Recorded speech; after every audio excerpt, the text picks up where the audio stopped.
UK with a great second half. I think a big difference is the play when Lowe comes in the game. They're a different basketball team. He makes people better. It's very tough to guard and pick and rolls. But I think Mark did a brilliant thing. He came in the season thinking he had this great shooting team, and it's obvious that it's probably just an average shooting team. He said, I'm going to change the whole mindset. We're going to be a physical team. We're going to be a tough team. And they totally changed their personality of who they are. And I think that's a brilliant move by Mark. It's all he talked about was physicality and toughness. So I think he made a great change, but I think the injury guys have come back, makes them a much better basketball team. We played a brilliant defensive game in the first half, disappointing that we keep getting dominated in the front court, on the backcourt especially. Last year we were one of the leading offensive rebounding teams in the country. This year we're just not getting it done in the offensive glass. So I congratulate Kentucky, terrific game, and we move on to Harvard in 2 days. 2-4 now against power conference teams. How disappointed are you? Say it again. It's 2-4 for you guys against power conference teams. Are you disappointed with the non-conference, how you guys have played? I'm disappointed in any loss, but our job is to get better. We are a decent basketball team, nothing more than decent, and we've got to take decent to good, and that means you've got to play 2 great halves defensively. I think you can see that Jalen Lowe, him coming in, we don't have somebody coming in like him. That's our fault as a staff for not having a big time point guard that makes people better. Now I will say that outside of the fact that he never blocks out, Ian Jackson is improving, getting better and better. That's not his natural position, but he's doing a good job of getting better.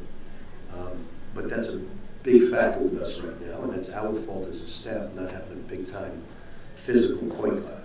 So it's something that we look at, but we've got to make sure that we do it with other players. But more so than that, I think our front court is not. We have a thing called goes, where in practice, how many times 3, 4, and 5 go to the glass. We want our 4s and 5s to go 80% of the time. And last year we were about 70. This year we're about 40%. So we're not going to the offensive glass and getting the missed shots back. So we got to keep on working on that. So to answer your question, no, I'm not disappointed. That's not my job to be disappointed or elated. My job is tomorrow to make the team better. Rick, what did you see from Jaden Quaintance for them, particularly in the second half, and how he impacted the game? Well, obviously he's got a great reputation. He's long. I think their length really bothered us in the first half. But we did a really good job. Sometimes with statistics, what doesn't show up, because you look at it and we didn't shoot real well, but then you got to also look at the fact that we took 32 free throws and got to the line. So that's part of offense as well. It doesn't go into the shooting percentage. So that's one of the strengths of our team. We're getting to the foul line and making our free throws.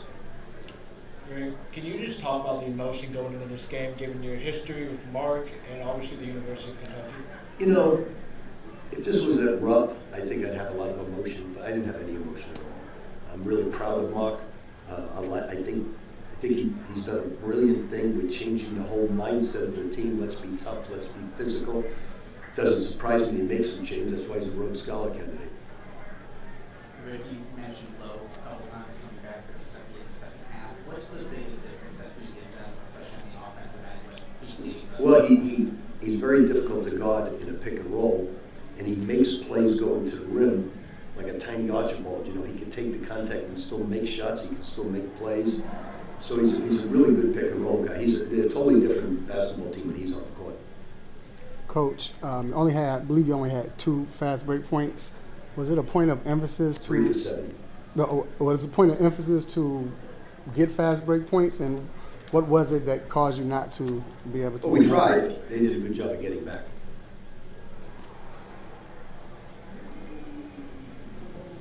Coach, you just kind of talking about the physicality of Kentucky, kind of going into that, there was a little bit of foul trouble on you guys going into the second half there. Can you just kind of talk about, Jaden Quinton's coming back? I know that it was mentioned earlier, but not only that, but how, it almost seemed that his presence kind of made the impact instantly. Can you kind of talk about how that maybe led to some foul trouble, the double tech there? I believe it was at the end of the first half, and just kind of explain or talk about that a little bit? I think he's a big-time basketball player. You're only going to get stronger with him and Lowe. But I think you all need to learn a little bit of a lesson as writers, because you're expecting Kentucky to be this great basketball team with all those injuries. So you all need to learn a lesson, because you can't be a great basketball team without two of your best players, with no point guard, no big man. So I think everybody really exaggerates one game or two games or three games. Kentucky got blown out, and usually Kentucky doesn't get blown out of any game, okay? But you have to look at it when they come back, two gigantic pieces. So they're going to be a very good basketball team. They're going to have to keep playing smash-mouth basketball and play like that physical team. And I give Mark all the credit in the world, because he's a big believer in finesse, big believer in shooting the three, and he said, hey, it's not working, let's change, man. So I give Mark a lot of credit. I'll take one more, okay, guys, we're going to get out of here. Rick,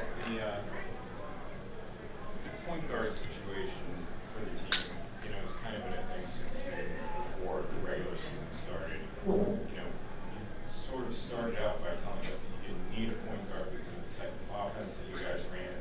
I mean, well, Raj, what would you like me to say? I'm waiting for Tiny Archibald to come back as.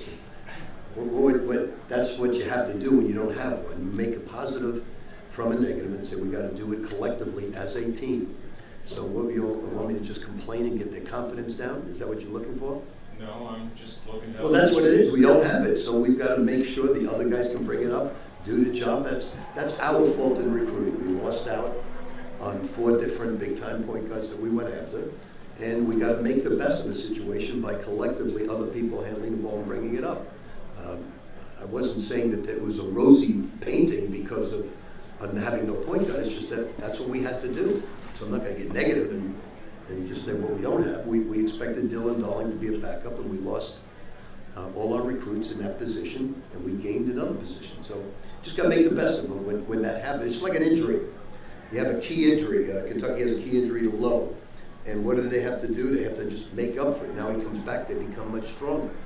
We got to just become much stronger on. I can't do anything about the point guard spot, but we can do a better job with the backboard. We can do a better job of executing, blocking out, because we gave up 16 so many times. Like Ian's getting much better, but he refuses to block out, refuses on switches, and that's costing us a little bit. But he's getting much better in all the other areas. So that's, I think, as he keeps improving, if we can get some wins, we'll have ourselves a respectable point guard. Do you think that the way that the team responds to giving up a lead is something less than what you would expect them to do? I think our front court was beat down physically a little bit tonight, and we got in foul trouble, and we just didn't have the numbers to keep up with that when we got in foul trouble. But they're a great group of guys. I love them, completely love them. And then are they a great team? No, they're not a great team. But we can be a good team, and we can get better and better and better. I don't pay attention to how everybody rates it. This is the problem with today's world is you got 8 new players. What can you do with them to make them better by the end of the year? Next year we'll have 8 new players. You just got to put the team together and see what happens. But I think by the end of the year, we'll be a formidable, good basketball team. Right now we're not, but I think by the end of the year we can